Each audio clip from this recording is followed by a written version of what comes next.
anggaplah dia sujud. Ketika sujud itu dia ragu-ragu apakah dia sudah ruku atau belum.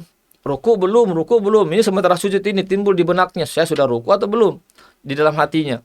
Maka dia berdasarkan kaidah yang kita bahas sekarang ini, maka dia harus kembali berdiri untuk melaksanakan ruku.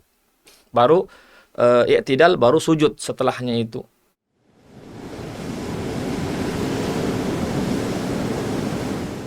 Ruas TV, rutin walaupun sedikit. Bismillahirrahmanirrahim. Assalamualaikum warahmatullahi wabarakatuh.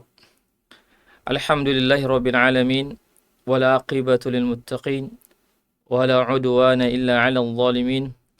Wassalatu wassalamu ala asyrafil anbiya'i wal mursalin, nabiyyina Muhammadin wa ala alihi wa sahbihi ajma'in. Amma ba'd.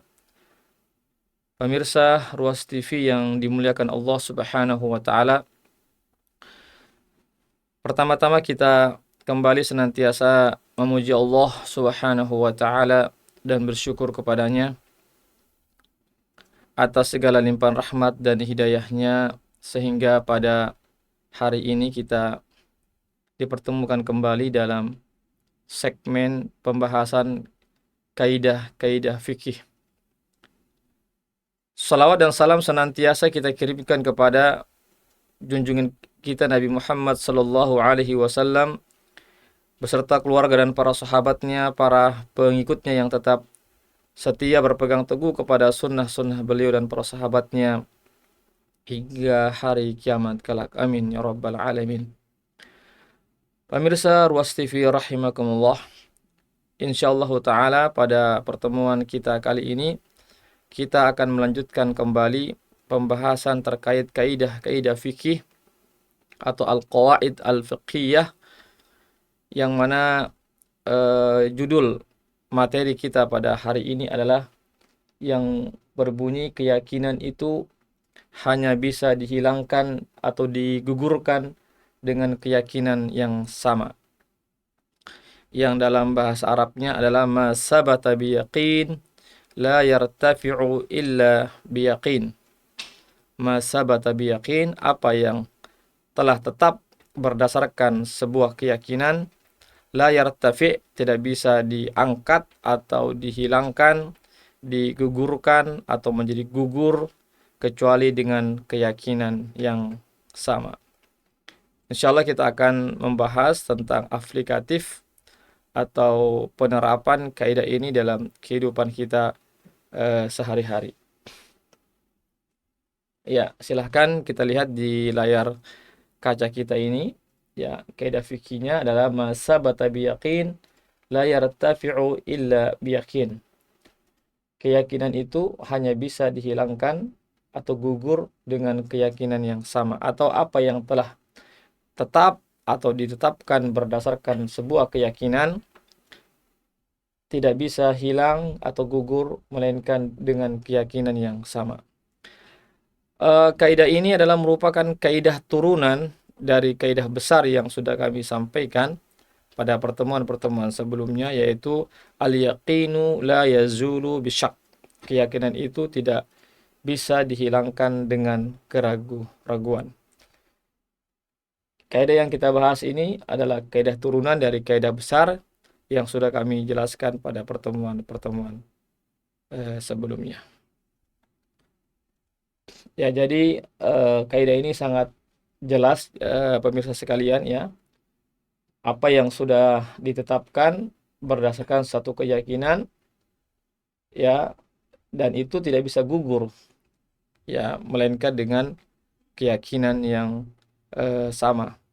Jika ada keyakinan yang sama yang datang setelahnya, maka itu bisa menggugurkan keyakinan yang sudah ada sebelumnya. Tetapi jika hanya keraguan-raguan yang datang setelahnya, padahal sebelumnya itu sudah ada berdasarkan sebuah keyakinan, maka keraguan-raguan itu tidak bisa menggugurkan atau menghilangkan hukum yang ditetapkan berdasarkan sebuah keyakinan.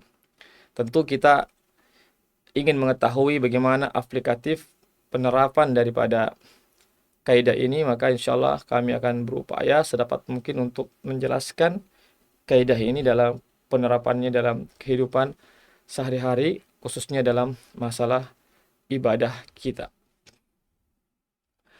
Baiklah, apa contoh-contoh aplikatif penerapan daripada kaidah ini?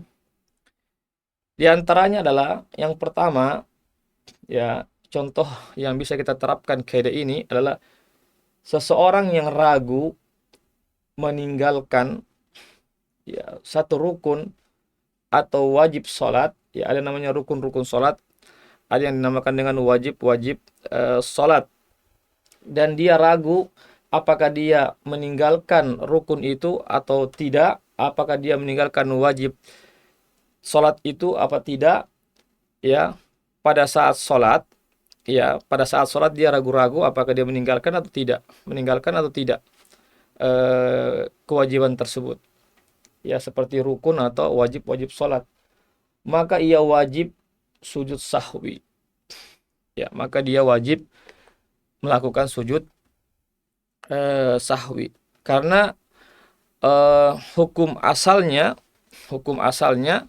ya, sebagaimana dikatakan oleh para ulama juga, ya, man syakka hal fa'ala syai'an aw la fal aslu annahu lam yaf'alhu.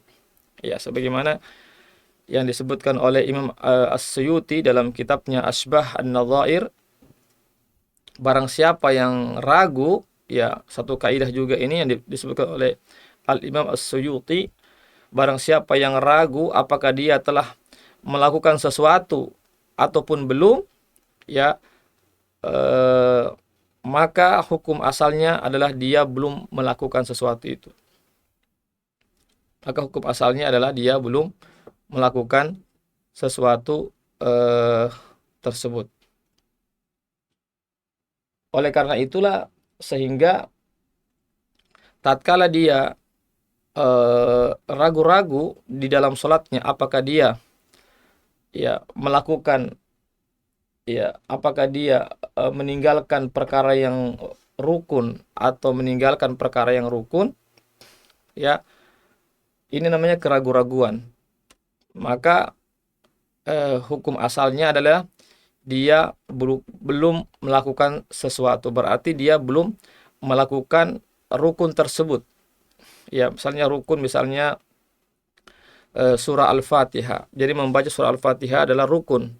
Ya, adalah rukun dari salah satu rukun dari rukun-rukun salat, dan dia ragu apakah dia meninggalkan rukun itu atau belum. Apakah dia meninggalkan rukun itu, ya, atau tidak meninggalkan rukun itu. Ya, artinya apakah dia sudah melakukan rukun itu atau belum? Apakah dia sudah membaca surah Al-Fatihah atau belum? Ini namanya keraguan-raguan. Dan jika dia ragu dan dia masih dalam keadaan sholat, masih berada di dalam sholatnya, maka dia dihukumi belum melakukan sesuatu itu. Artinya dia belum dianggap membaca surah Al-Fatihah.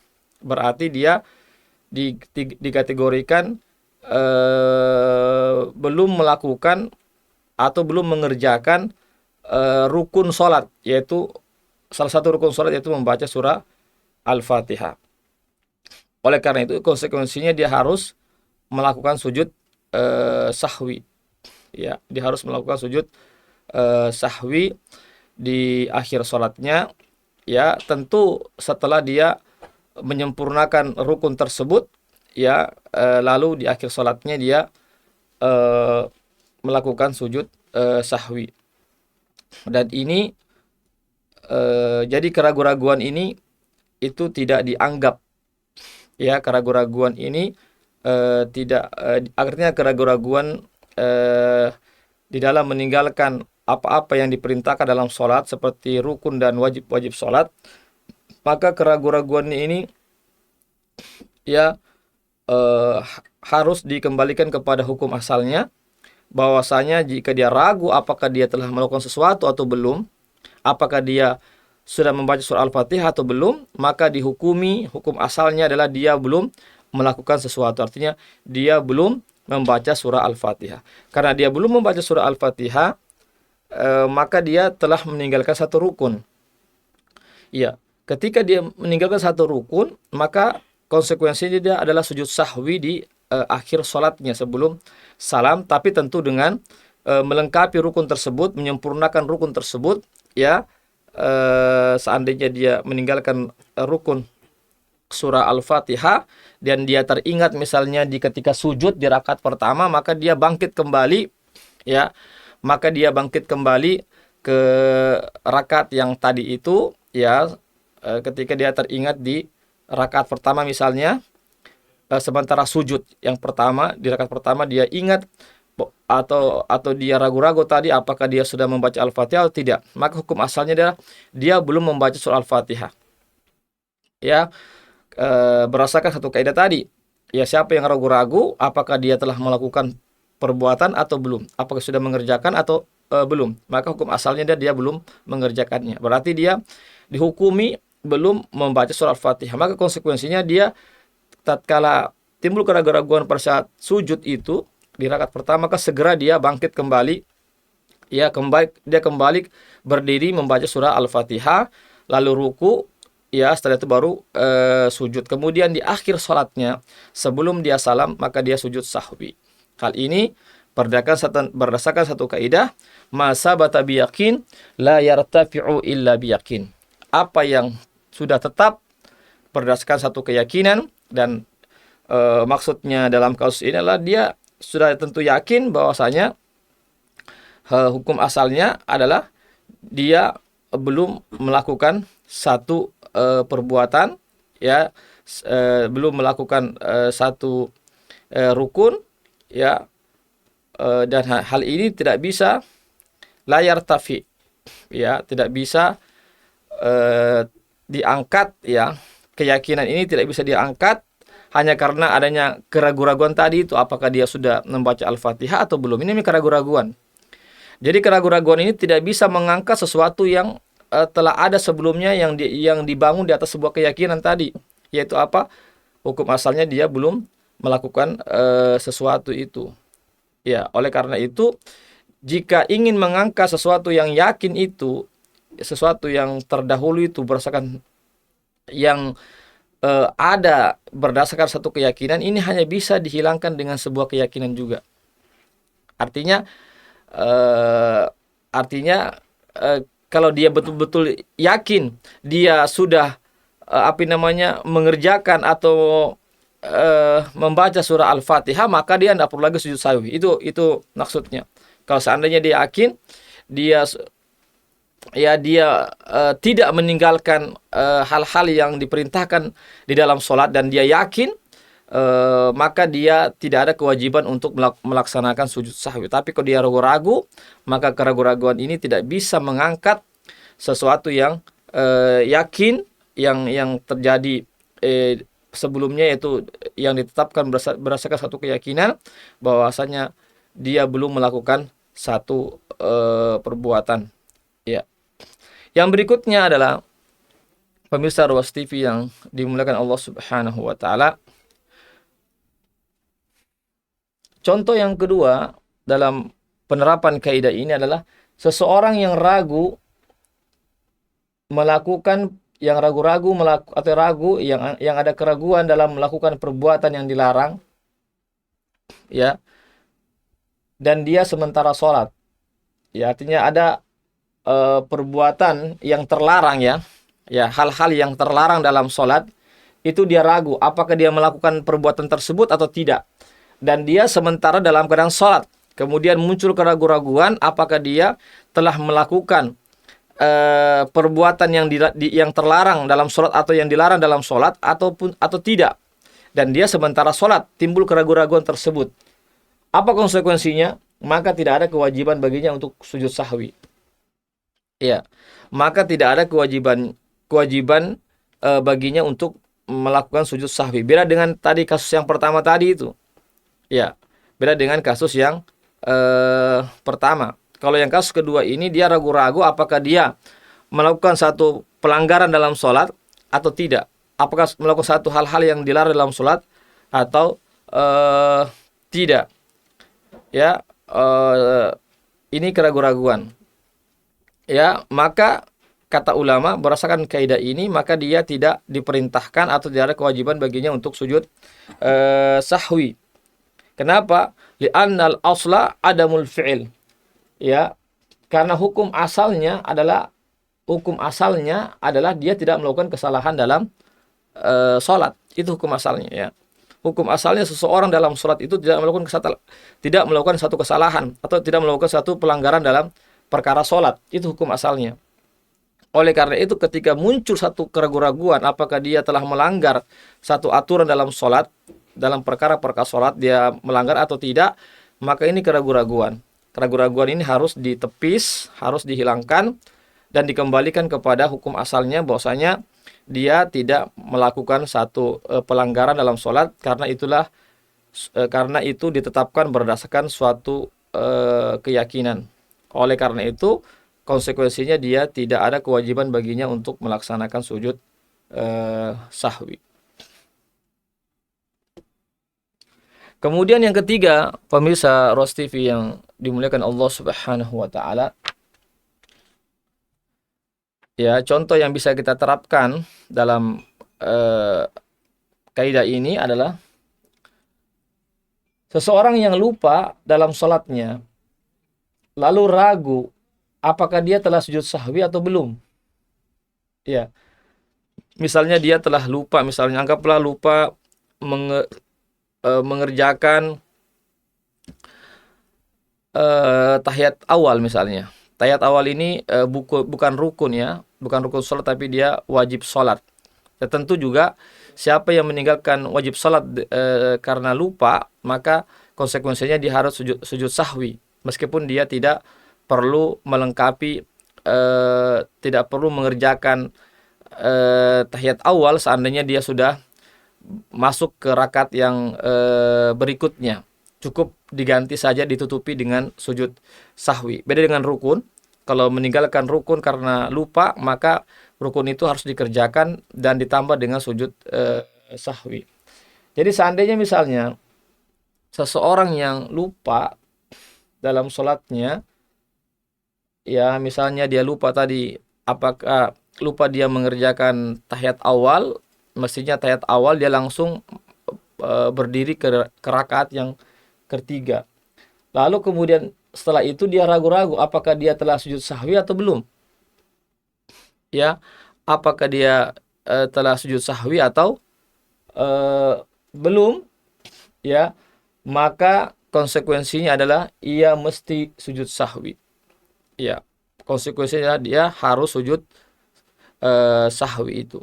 Kenapa dia harus sujud sahwi? Karena dia yakin bahwa dia lupa melakukan rukun atau wajib sholat, dan itu dia telah yakini. Ya, jadi dia sudah yakin bahwasanya dia telah melakukan satu kesalahan, yaitu meninggalkan salah satu rukun atau wajib sholat. Ya, kalau tahiyat awal berarti meninggalkan wajib sholat. Konsekuensi meninggalkan wajib sholat karena lupa, maka dia harus sujud sahwi di akhir sholatnya. Dan itulah satu keyakinan bahwasanya dia telah lupa mengerjakan tahiyat awal. Kemudian muncul keraguan-raguan apakah dia sudah sujud sahwi atau belum. Maka dia dihukumi berdasarkan kaidah yang kita bahas ini bahwasanya dia wajib untuk melakukan sujud sahwi. Sebagaimana kaidah kita, masabata biyaqin la yartafi'u illa biyaqin. Apa yang telah ada berdasarkan satu keyakinan, ya, maka tidak bisa dihilangkan melainkan dengan keyakinan yang sama. Dan dia sudah yakin sebelumnya bahwasanya dia telah lupa melakukan dia telah yakin bahwasanya dia telah lupa melakukan tahiyat awal. Ya, dia yakin itu. Hanya saja ya timbul keraguan-raguan apakah konsekuensi daripada meninggalkan wajib itu, apakah dia sudah sujud sahwi atau belum. Ini keraguan-raguan ini. Ya, jadi keraguan-raguan ini ya tentang apakah dia sudah sujud sahwi atau belum tidak bisa mengangkat satu keyakinan yang sudah ada sebelumnya, yaitu apa? kewajiban dia untuk melakukan sujud sahwi karena lupa melakukan salah satu wajib sholat, yaitu tahiyat awal. Maka konsekuensinya ya dia harus melakukan sujud sahwi itu. Ya. Maka dia wajib mengambil keyakinan, yaitu melakukan sujud sahwi karena dia yakin telah lupa melakukan rukun atau wajib sholat.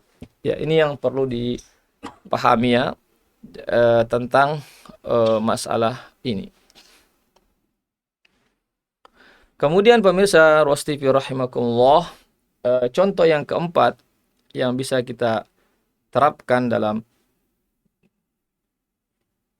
kaidah ini adalah siapa yang ragu apakah dia telah sholat atau belum. Ya, misalnya ada seseorang yang ragu. Ya, saya sudah sholat atau belum? Saya sudah sholat atau belum? Saya sudah sholat zuhur atau belum misalnya? Saya sudah sholat subuh atau belum? Ragu-ragu dia. Ya, apa yang dia lakukan? Apakah dia sholat lagi atau tidak perlu lagi sholat? Seandainya timbul keraguan-raguan seperti ini, maka berdasarkan kaidah yang kita bahas sekarang ini, maka dia wajib mengulang sholatnya ketika waktunya belum habis. Ya, selama waktu sholat itu belum habis dan dia muncul keraguan-raguan di situ, apakah dia sudah sholat zuhur atau belum? Tapi waktu sholat zuhur ini belum habis, maka dia wajib mengulang sholatnya. Meskipun dia seandainya dia sudah sholat, ya, tapi ini kan muncul keraguan-raguan, ya, sebagaimana yang tadi kami sampaikan disebutkan oleh Imam As-Suyuti dalam kitabnya Asbah An-Nadhair, bahwasanya siapa yang ragu-ragu terhadap sesuatu, apakah dia telah mengerjakan sesuatu atau belum, apa dia telah melakukan sesuatu atau belum, ya, maka hukum asalnya adalah dia dihukumi belum mengerjakan sesuatu itu. Sama dengan kasus ini, apakah dia sudah sholat atau belum? Apakah saya sudah sholat zuhur atau belum? Ya, maka hukum asalnya, ya, kata ulama, dia belum melaksanakan sholat zuhur. Dia belum melaksanakan sholat-sholat yang lainnya selama timbul keraguan-raguan itu. Karena hukum asalnya dia belum melakukan apa. Karena itulah yang bisa diyakini. Itulah satu keyakinan bahwasanya dia belum melakukan apa. Adapun apakah sudah atau belum, itu namanya keraguan-raguan. Keraguan-raguan ini harus ditepis, harus ditinggalkan dan kembali kepada hukum asalnya, yaitu sebuah keyakinan bahwasanya hukum asalnya dia belum mengerjakan apa-apa. Hanya saja kata ulama, ini berkaitan jika dia masih waktu sholat masih ada, belum habis waktunya, maka dia wajib mengulangi sholatnya itu. Namun apabila waktu sholat sudah berakhir, anggaplah waktu zuhur sudah habis misalnya, maka tidak ada kewajiban baginya untuk mengulangi sholat tersebut, ya, karena waktunya sudah habis.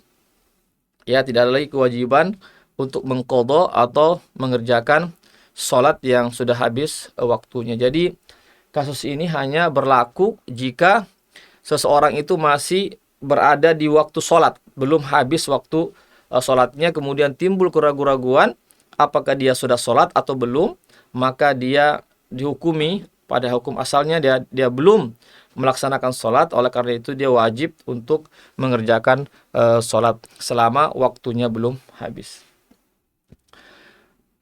Pemirsa Ruas TV rahimakumullah. Kemudian yang berikutnya, ya, kaidah yang bisa kita terapkan, masa bata biyakin la yartafi illa biyakin, apa yang tetap berdasarkan keyakinan tidak bisa dihilangkan atau dihapus melainkan dengan keyakinan yang sama. Ini kita bisa terapkan dalam contoh berikut ini. Yang kelima adalah siapa yang mempunyai hutang. Ini masalah hutang piutang, ya. Masalah muamalah yang tadi itu kita berbicara tentang masalah ibadah, khususnya masalah sholat. Ini masalah hutang piutang atau masalah muamalah. Ya, siapa yang mempunyai hutang, ya, namun dia ragu berapa jumlahnya. Ya, dia ragu berapa jumlah hutangnya. Ya. Ya, dia tidak bisa menetapkan apakah 1 juta kah, apakah 2 juta kah, apakah 3 juta kah. Dia ragu, tapi dia yakin dia punya utang. Hanya saja jumlah hutangnya itu dia ragu-ragu. Ya, dia belum bisa memastikan ya jumlah kadar daripada utang tersebut. Berdasarkan kaidah ini, maka konsekuensinya adalah maka dia wajib membayar hutangnya yang dia yakini saja. Ya, sebagai bentuk ibra'uz zimmah, sebagai bentuk untuk menggugurkan tanggungannya. Ya, jadi tanggungannya adalah berupa utang. Adapun masalah kadarnya, jumlahnya itu dia kembali kepada dia berapa kira-kira yang dia yakini. Iya. Anggaplah misalnya dia punya utang antara antara 1 juta, ya kalau bukan 1 juta misalnya 500 ribu. Dia bingung, 500 ribu kah, 1 juta kah?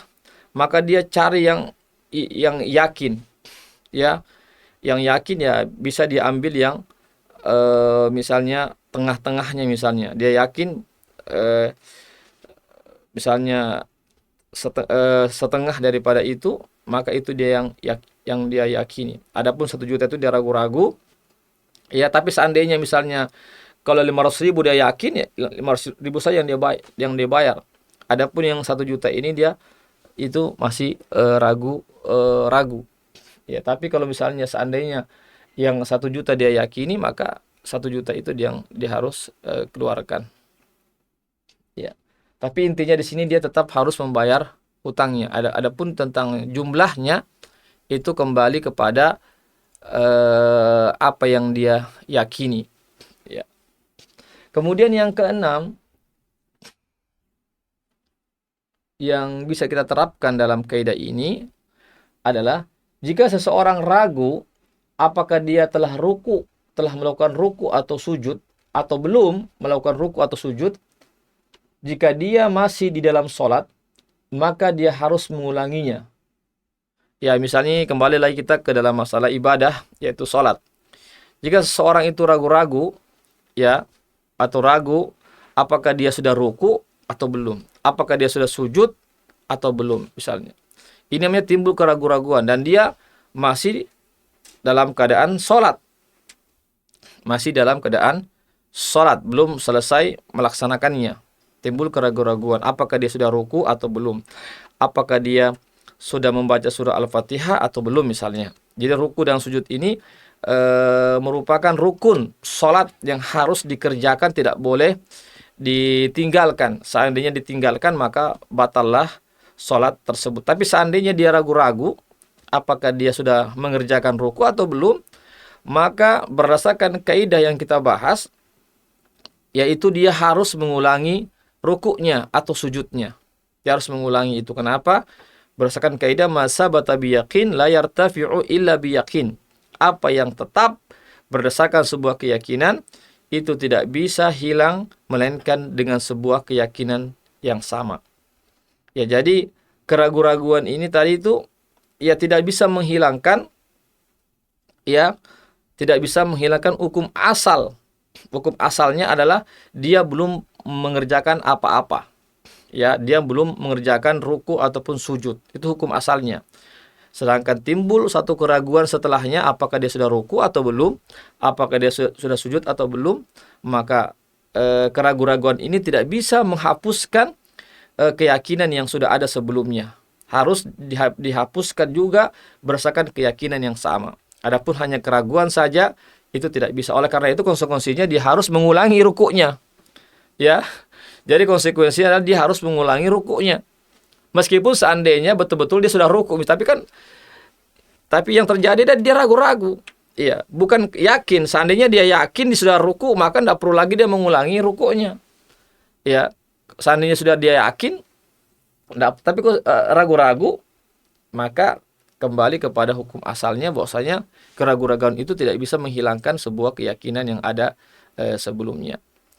Ya, tapi ini berlaku ketika dia masih dalam keadaan sholat, belum salam, ya, belum selesai melaksanakan sholat. Keraguan-raguan ini hanya timbul ketika dia sedang melaksanakan sholat, maka kewajibannya dia segera kembali ruku.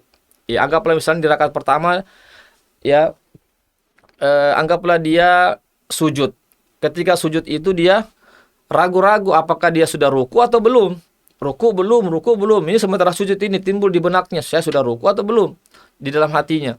Maka dia berdasarkan kaidah yang kita bahas sekarang ini, maka dia harus kembali berdiri untuk melaksanakan ruku. Baru i'tidal, baru sujud setelahnya itu. Ya, jadi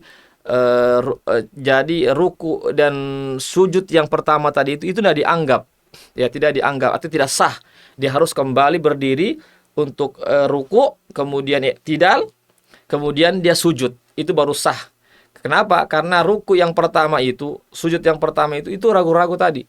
Ya, timbul keraguan-raguan apakah sudah ruku atau belum. Tapi ini ketika dia berada sementara melaksanakan sholat. Adapun jika dia sudah keluar waktu sholat, ya, adapun jika sudah selesai, ya, selesai waktu, selesai sholatnya, ya, sudah salam, assalamualaikum warahmatullah, assalamualaikum warahmatullah. Setelah itu dia ragu-ragu. Tadi itu rakaat pertama itu saya ruku atau belum? Apakah saya sudah sujud atau belum? Jadi keraguan-raguan ini muncul setelah dia salam, setelah dia selesai melaksanakan sholat. Maka kata ulama,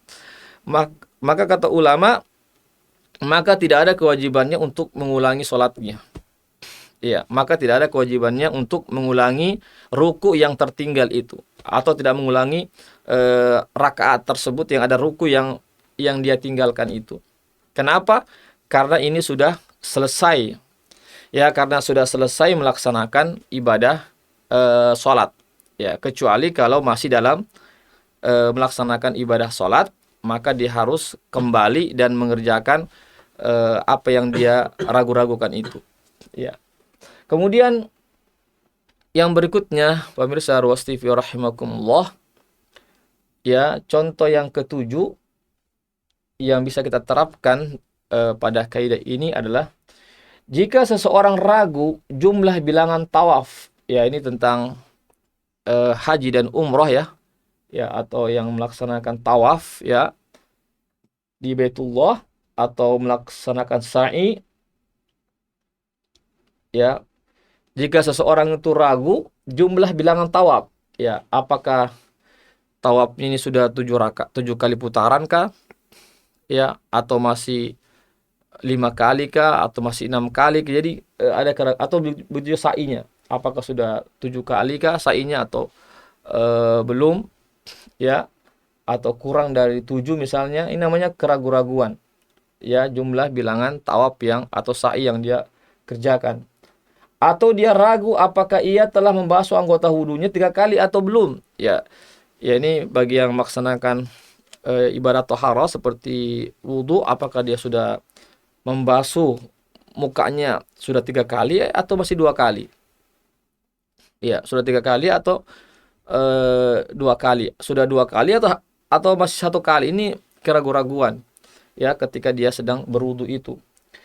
Maka berdasarkan kaidah yang kita bahas adalah maka dia harus memilih yang paling sedikit jumlahnya, karena itu, ya, sesuatu yang telah diyakini, ya. Jadi jumlah yang sedikit itulah yang yakin. Adapun yang banyak itu, yang lebih itu belum tentu, belum dibangun di atas keyakinan, masih di atas keraguan-raguan itu tadi. Maka dia anggaplah tawaf, ya, tawaf misalnya. Ketika tawaf, sementara tawaf dia ragu-ragu, ini sudah ke-6 atau ke-7, ke-6, ke-7. Sudah putaran ke-6 atau putaran ke-7 ini. Maka dia pilih yang paling rendah, yang paling sedikit, itu putaran yang ke-6. Ya, jadi dia harus menambah lagi 1 putaran. Ya. Atau dia sa'i. Ya, ini sa'i ini sudah sudah ke-5 kali atau ke-4 kali. Ke-5 kali atau 4 kali.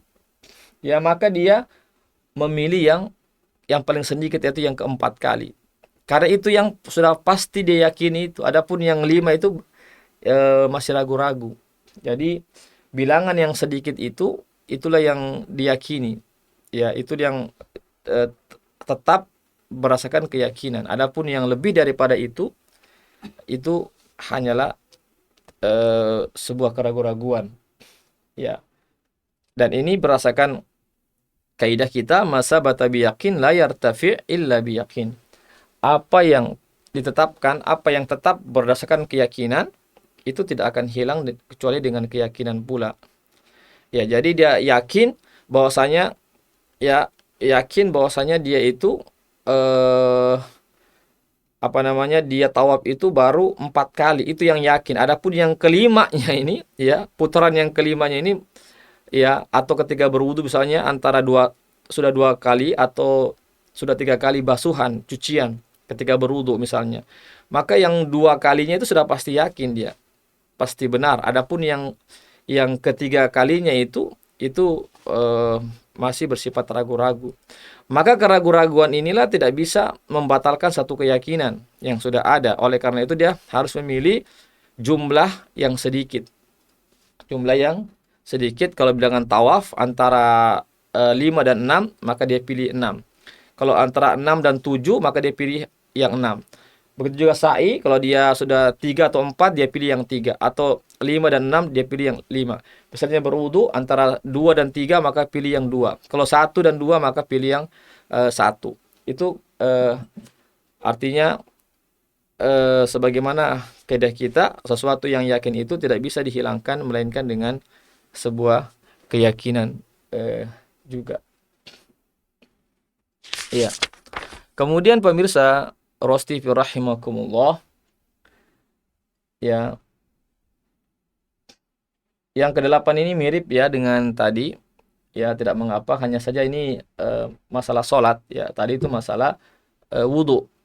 Seandainya seseorang ragu apakah dia sudah sholat di rakaat yang ketiga atau rakaat yang keempat, ya anggaplah dia sementara sholat, kemudian dia ketika berdiri itu dia ragu-ragu, apakah ini sudah masuk rakaat ketiga kah atau rakaat keempat, ketiga kah atau keempat, dia ragu-ragu. Maka dia pilih rakaat yang ketiga atau yang paling sedikit. Maka dia harus memilih rakaat yang ketiga, yaitu yang paling sedikit. Kenapa? Sehingga dia lanjutkan lagi rakaat yang keempat. Maka dia harus melanjutkan lagi rakaat, karena rakaat keempat ini masih ragu-ragu, sedangkan rakaat ketiga ini sudah yakin. Oleh karena itu dia harus melanjutkan lagi rakaat satu rakaat lagi agar menggenapkan menjadi 4 rakaat seandainya dia melaksanakan sholat isya misalnya, atau sholat zuhur, atau sholat asar. Dan hal ini berdasarkan kaidah kita masa bata biyakin la yartafi illa biyakin. Apa yang ditetapkan berdasarkan satu keyakinan itu tidak bisa hilang melainkan dengan keyakinan juga. Jadi keraguan-raguan tadi ini, yang 4 ini, apakah sudah 4 rakaat ini ragu-ragu, maka ragu-raguan ini tidak bisa menghilangkan keyakinan. Apa itu keyakinan? Yaitu yang tidak 3 rakaat tadi itu sudah keyakinan itu. Iya, oleh karena itu, karena masih 3 rakaat, maka dia harus menggenapkan lagi 1 rakaat menjadi 4 rakaat. Yakni kaidah yang sebagaimana yang kami sebutkan di sini. Kemudian yang ke-9, pemirsa Rawasti rahimakumullah, adalah seseorang yang ragu adanya riba fadl pada komoditi ribawi. Riba fadl itu adalah adanya kelebihan jumlah takaran atau jumlah timbangan. Misalnya beras sama beras ditukar, ya, atau dijual secara barter, maka tidak boleh ada yang lebih takarannya. Ya, meskipun berasnya itu ada beras yang super, ada yang tidak super misalnya. Selama dia jenis beras, maka harus sama takarannya atau timbangannya, dan harus yadan biyadin, harus kontan penyerahan barangnya itu, tidak ada yang tertunda.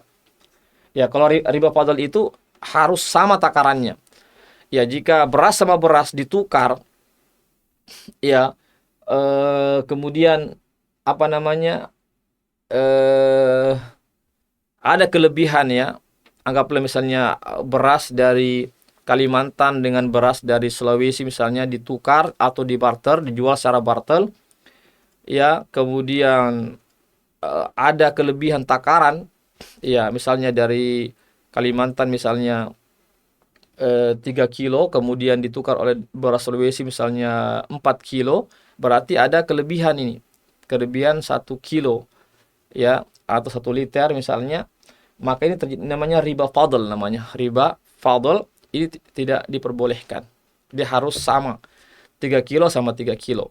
Ya selama dia dikategorikan jenis beras, maka sama-sama jumlah takarannya atau timbangan tidak boleh ada salah satunya yang lebih takarannya. Kalau ada yang lebih maka dinamakan riba fadl. Itu fadl artinya kelebihan. Riba yang terjadi karena adanya kelebihan. Ya. Tapi ini tentu masuk pada komoditi ribawi saja, yaitu barang-barang ribawi ya seperti tadi makanan-makanan pokok itu seperti beras, gandum, kurma ya. Itu yang merupakan komoditi atau barang-barang yang tergolong ribawi. Artinya ribawi di sini artinya harus takarannya harus sama dan diserahkan barangnya sama-sama secara kontan. Maka jika seorang ragu apakah terjadi riba fadl atau tidak ini, ya ketika terjadi barter, ya ragu-ragu ini terjadi riba fadl, barangkali ada salah satu takarannya ini yang lebih ini, ragu-ragu ini, ya maka akad jual beli tersebut tidak sah. Ya, jadi akad jual beli ini dianggap tidak sah karena ada keraguan-raguan di situ. Ya, ragu-ragu tentang jumlah takaran itu. Jadi kalau kita menjual atau melakukan barter, ya beras sama beras misalnya, itu harus ada keyakinan di situ tidak ada perbedaan takaran. Kalau kita masih ragu-ragu, misalnya kemungkinan ini ada, anggaplah misalnya satu itu sudah jelas, ya misalnya 3 kilo. Adapun yang beras yang lainnya itu ketika ditukarkan dengan beras 3 kilo itu dalam tumpukan, tidak ditimbang. Dalam tumpukan ini kan tidak jelas berapa jumlah takarannya. Boleh jadi dia 4 kilo, boleh jadi 3,5 kilo. Jadi ragu-ragu ini apakah sama ukurannya dengan yang sudah ditakar dengan 3 kilo itu dengan tumpukan. Ya, dia tumpukan ini ragu-ragu. Ya, jadi harus dulu ditimbang dulu yang tumpukan itu harus disamakan dulu jumlah takarannya baru dijual belikan secara barter.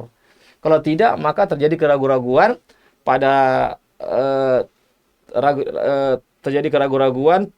adanya riba fadl pada pertukaran barter beras dengan beras itu, maka konsekuensinya adalah jual beli itu dianggap tidak sah.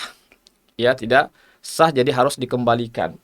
Harus dikembalikan kepada pemiliknya masing-masing karena tidak sah. Hal ini berdasarkan satu kaidah masabata biyakin la yartafi illa biyakin. Jadi apa yang telah tetap berdasarkan satu keyakinan itu tidak bisa hilang melainkan dengan keyakinan pula. Ya, jadi kenapa ini akadnya dianggap batal? Ya, karena tentu sesuatu yang dijual, ya barang komoditi ribawi itu jika dipertukarkan, dibarterkan itu tidak diketahui tentang persamaannya, maka itu sudah pasti diyakini akan terjadi riba fadl, akan terjadi riba dalam kelebihan takaran itu. Dan itu satu keyakinan, ya akan terjadi riba fadl karena tidak ada persamaan di situ. Maka ketika muncul keraguan-raguan apakah terjadi riba fadl atau tidak ini, riba fadl atau tidak, ini keraguan-raguan, maka keraguan-raguan ini tidak bisa menghancurkan, menggugurkan keyakinan sebelumnya bahwasanya semua sesuatu yang diperjualbelikan yang tidak sama timbangannya itu maka dikatakan riba fadl. Pasti tidak mungkin sama antara yang tumpukan dengan timbangan, tidak mungkin sama. Pasti ada kelebihan di situ, pasti ada kelebihan. Bisa saja kelebihannya, bisa saja yang tumpukan itu lebih banyak takarannya, timbangannya dibandingkan dengan bisa juga yang tumpukan itu lebih sedikit takarannya dari beras yang sudah ditimbang itu. Jadi ada kemungkinan bisa lebih, bisa banyak, bisa kurang. Itulah satu keyakinan pasti terjadi perbedaan timbangan atau takaran. Oleh karena itu ketika diperjualbelikan, diaplikasikan dalam jual beli berupa barter itu antara tumpukan dengan sesuatu yang sudah ditimbang atau ditakar, ya maka pasti akan muncul keraguan-raguan di situ. Ini sama tidak timbangannya? Sama tidak timbangannya? Keraguan-raguan inilah yang menyebabkan bahwasanya hukum asalnya dia adalah berbeda, ya, terjadi riba fadl. Dengan tatkala terjadi riba fadl, maka konsekuensinya tidak boleh kita melakukan satu barter karena itu masuk dalam kategori riba. Ya. Kemudian yang ke-10, pemirsa Ruas TV rahimakumullah, kaidah yang kita bisa terapkan dalam masalah ini adalah seandainya seseorang lupa melaksanakan sholat 5 waktu, maka dia wajib melaksanakan sholat 5 waktu tersebut. Ya, misalnya dia, ya, anggaplah misalnya dia lupa, ya, lupa sholat zuhur, lupa sholat asar, ya, kemudian dia lupa sholat maghrib, isya, dan 5 waktu sholat dia lupa, ya, maka konsekuensinya dia harus mengerjakan sholat 5 waktu itu, ya, maka dia konsekuensinya harus, atau dia ragu-ragu apakah dia sudah sholat isya atau belum, maka dia harus mengulangi sholatnya. Apakah dia sudah melaksanakan sholat 5 waktu atau belum, maka dia wajib mengulangi sholatnya, karena itu tadi hukum asalnya adalah dia belum mengerjakan apa-apa. Hukum asalnya dia belum mengerjakan apa-apa. Oleh karena itu, jika dia muncul keraguan-raguan setelah itu, maka dia dianggap belum mengerjakan sholat 5 waktu. Ya, apakah karena faktor lupa atau karena keraguan-raguan itu, maka dia harus mengerjakan sholat 5 waktu tersebut. Kemudian yang ke-11, pemirsa Ruas TV rahimakumullah, seandainya seseorang ragu apakah dia telah mentalak istrinya atau tidak. Ini berkaitan dengan fikih muamalah, yaitu tentang masalah pernikahan dan perceraian. Ya, tadi kita sudah membahas beberapa contoh tentang masalah ibadah, masalah toharoh, masalah sholat, masalah haji dan umroh, tentang masalah sa'i dan tawaf tadi itu. Kemudian juga sudah kami sebutkan juga contoh tentang masalah utang piutang, masalah muamalah utang piutang. Kemudian yang ini contohnya adalah tentang masalah pernikahan. Muamalah juga masuk dalam bab pernikahan atau perceraian, talak namanya. Seandainya seorang ragu apakah dia telah mentalak istrinya atau menceraikan istrinya atau tidak, ragu-ragu dia. Saya sudah ceraikan istriku atau belum? Ragu-ragu dia. Maka belum jatuh talaknya. Ya, jadi talaknya itu dikatakan belum jatuh, ya, belum sah, karena tadi masih ragu-ragu. Kenapa? Karena tidak adanya talak itu adalah sesuatu yang yakin. Ya, jadi tidak adanya perceraian itu adalah sesuatu yang dibangun secara keyakinan. Hukum asalnya ketika orang menikah itu hukum asalnya dia tidak ada perceraian. Yaitu hukum asalnya. Hukum asalnya ketika sudah akad nikah tidak ada perceraian, itu hukum asalnya. Oleh karena itu ketika muncul di kemudian hari apakah dia sudah menceraikan istri atau belum, ya, maka kembali ke hukum asal. Hukum asalnya adalah terjadinya akad nikah yang belum ada perceraian sama sekali di situ. Itulah satu keyakinan. Ya, dia yakin dia sudah melakukan akad nikah tanggal sekian dengan saksi sekian. Kemudian timbul beberapa hari kemudian apakah dia pernah mengucapkan kata-kata talak atau belum pernah. Ini namanya keraguan-raguan. Maka belum dianggap dia melakukan perceraian. Ya, belum jatuh talaknya. Ya. Sedangkan talak itu adalah sesuatu yang ragu-ragu, ya. Jadi munculnya keraguan-raguan apakah dia sudah menceraikan istrinya atau belum, ini keraguan-raguan ini. Keraguan-raguan. Maka konsekuensinya adalah maka keyakinan tersebut bahwasanya dia masih diikat dengan sebuah pernikahan yang kuat itu tidak bisa digugurkan, dihilangkan, melainkan dengan keyakinan juga.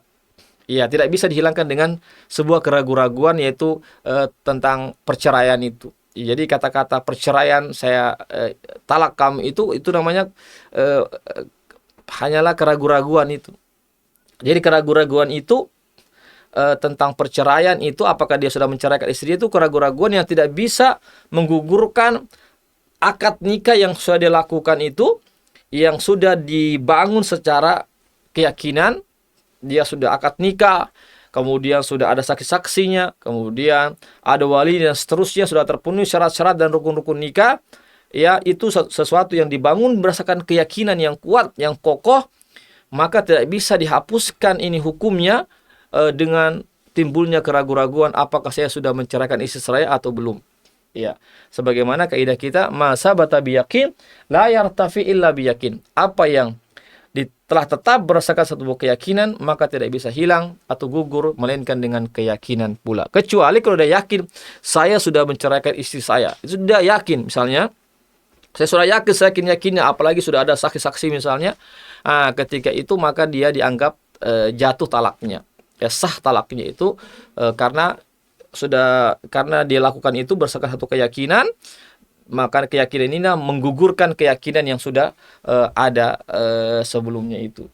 Baik, yang ke-12 pemirsa Ruas TV rahimakumullah, yang kita bisa terapkan dalam kaidah ini adalah seandainya seseorang memiliki kewajiban zakat pada sapi, kambing dan untanya, kemudian dia ragu apakah yang wajib itu semuanya atau sebagiannya saja. Ya, dia sudah yakin bahwasanya sapi kambing ini sudah cukup nisabnya untuk dizakatkan. Sapi, kambing atau unta, dan anggaplah dia punya sapi, punya kambing dan unta, sudah terpenuhi nisabnya, dia sudah yakin maka ini harus dikeluarkan semua. Tapi muncul di kemudian hari dia ragu-ragu apakah yang wajib itu semuanya, ya sapi, kambing dan untanya, atau yang wajib, yang kena zakat itu cuma kambing saja atau unta saja misalnya. Ya, maka dia wajib membayar zakat semuanya.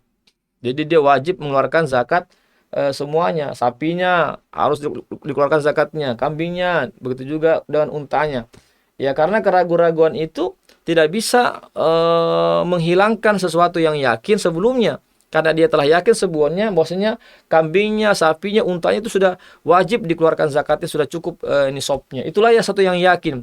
Kemudian timbul keraguan-raguan di kemudian hari, apakah semuanya itu sudah wajib dikeluarkan atau sebagiannya saja. Maka hukum asalnya adalah wajib semuanya. Karena hukum asalnya dia punya keyakinan yang kuat bahwasanya semuanya itu wajib untuk dizakatkan.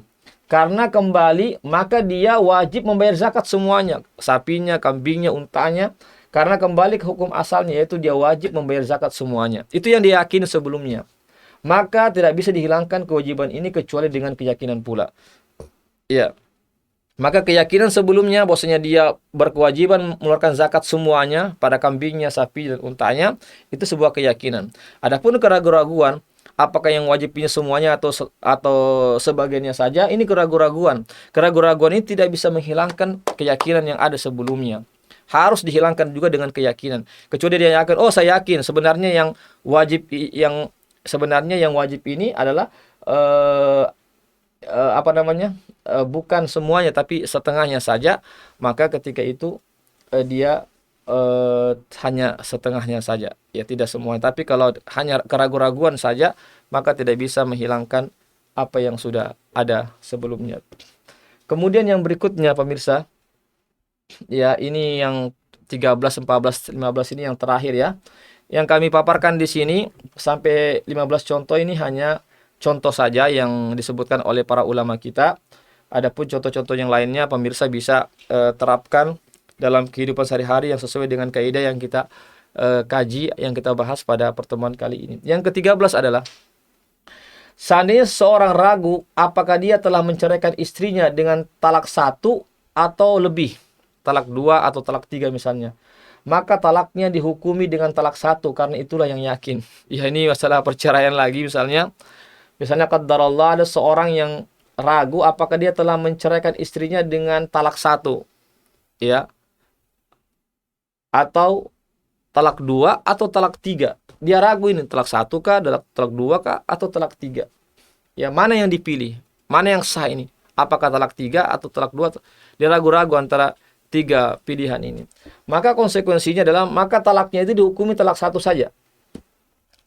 Ya, anggaplah talak 1 dengan talak 2, ragu-ragu sudah talak 1 kah atau talak 2 ini? Apakah saya sudah ucapkan 2 kali atau 1 kali saja misalnya? Ini namanya keraguan-raguan.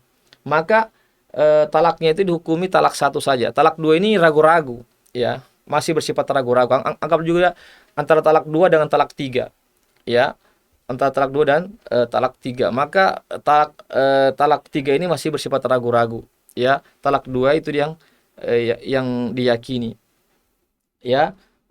Maka berdasarkan kaidah, sesuatu yang sudah yakin itu tidak bisa hilang melainkan dengan keyakinan juga. Jadi kapan dia harus meyakini ini talak tiga, itu harus dia yakini itu. Oh betul, ini sudah talak tiga ini, bukan lagi talak dua, bukan lagi talak satu ini. Tapi kalau dia masih 50-50, aduh saya masih ragu-ragu ini. Ini talak tiga kah, talak dua? Tentu kembali kepada keyakinan masing-masing. Dan tentu seseorang tidak bisa membohongi hati nuraninya, ya, hatinya.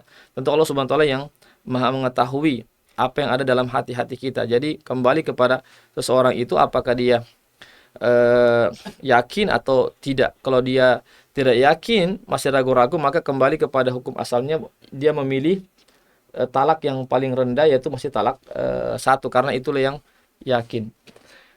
Yang ke-14, pemirsa Ruwasti rahimakumullah, jika seseorang ragu apakah dia memiliki iddah talak atau iddah kematian, ya, dari suaminya, maka dia mesti memilih iddah yang paling panjang, karena itu kehati-hatian.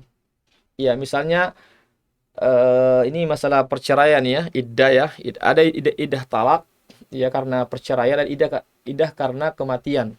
Ya, artinya iddah ini masa di mana istri tidak boleh menikah lagi, ya, dengan suami orang lain selama iddahnya masih ada, masih belum berakhir. Jadi ada iddah talak. Iddah talak itu salah satu quru dalam sebutkan dalam Quran. Salah satu quru artinya 3 kali haid. Ya, kalau haidnya setiap bulan, berarti kurang lebih 3 bulan. Itu masa iddahnya. Ya, masa menunggunya. Kalau iddah kematian itu disebutkan dalam Al-Quran 4 bulan 10 hari. 4 bulan 10, berarti masa iddah kematian itu lebih lama dibandingkan iddah talak. Ya, jadi karena dia 4 bulan 10 hari. Ya, kecuali kalau iddah kematian ini seseorang itu ya, jadi maka dia mesti memiliki iddah yang paling panjang, karena itu kehati-hatian. Ya, jadi dia harus memilih, ya, mana iddah yang paling panjang. Kalau iddah kematian itu yang paling panjang, misalnya 4 bulan 10 hari, kalau anggaplah seandainya misalnya haidnya itu tidak rutin, ya, anggaplah 2 bulan sekali misalnya, maka iddah talak yang dipilih yang paling panjang. Tapi pada umumnya wanita itu iddahnya itu talak itu 3 bulan saja, karena 3 kali haid. Maka yang panjang itulah iddah kematian, kematian suami, karena iddah kematian suami itu 4 bulan 10 hari. Maka dia memilih iddah yang paling lama, yaitu 4 bulan 10 hari, karena itulah yang lebih yakin, ya, yang lebih yakin. Adapun iddah talak itu tadi dikatakan dia masih ada keraguan-raguan, maka dipilih yang paling banyak, yang paling tinggi. Ini masalah iddah, ya, karena ini masalah iddah, masalah kemaslahatan bagi seorang istri, ya. Oleh karena itu memilih kesifat kehati-hatian sebelum dia mau mengambil lagi sikap untuk menikah dengan orang lain. Yang ke-15 yang terakhir adalah jika seorang ragu apakah dia punya hutang atau tidak, maka sepantasnya dia memilih untuk ya, ini ada ini, ya, ke-15 ini, ya, jika seorang, ya, memiliki utang puasa misalnya, ya, atau tidak, maka dia harus memilih yang kehati-hatian bahwasanya dia memiliki hutang puasa. Artinya sebenarnya dia yakin bahwasanya dia pernah punya utang puasa. Ya, misalnya karena sakit, misalnya karena musafir, maka dia harus mengqadha di hari yang lain. Tapi muncul kemudian di kemudian hari dia ragu-ragu apakah dia punya utang puasa atau tidak, Tapi dia yakin sebelumnya bahwasanya dia pernah sakit, dia punya utang puasa, maka dia mengambil kehati-hatian, yaitu dia harus membayar puasanya, harus mengqadha, karena itulah yang dia yakin. Adapun keraguan-raguan itu tidak bisa menghilangkan sesuatu yang yakin, bahwasanya dia yakin sebelumnya dia pernah sakit, dia punya utang puasa yang harus diqadha. Demikianlah pemirsa Ruas TV rahimakumullah, pembahasan kita terkait kaidah yang ini, yaitu apa yang tetap berdasarkan keyakinan tidak bisa hilang gugur melainkan dengan keyakinan yang sama. Demikianlah, mudah-mudahan ada manfaatnya bagi kita semua. Semoga kaidah ini bisa kita terapkan dalam kehidupan kita sehari-hari, khususnya dalam masalah ibadah dan muamalah kita. Yang benar datangnya dari Allah saja, yang khilaf, yang kurang dari saya pribadi. Saya tutup dengan membaca doa penutup majelis. Subhanakallahumma wa bihamdik, asyhadu an la ilaha illa anta, astaghfiruka wa atubu ilaik. Assalamualaikum warahmatullahi wabarakatuh.